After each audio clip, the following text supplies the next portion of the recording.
reclamam que não tem gente, soldado, não tem polícia suficiente, não tem viatura suficiente, não tem um apoio, não tem uma delegação, um delegado que tenha. Quando prende alguém aqui, tem que levar para São João ou para o Souza.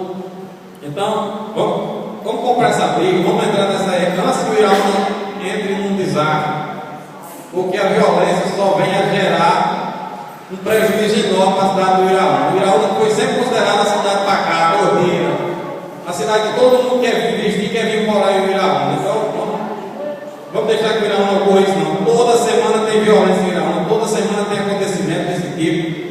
E se for analisar, o Iraúna está se tornando uma das cidades mais violentas do sertão paraibano. Então não vamos deixar que isso aconteça, vamos fazer a nossa parte, vamos fazer campanha pela paz, vamos colocar diretores de escola, administração municipal, nós aqui da Câmara, vamos, já que faz campanha para tudo quanto é coisa no mundo, para dengue, campanha para violência contra a mulher, violência sexual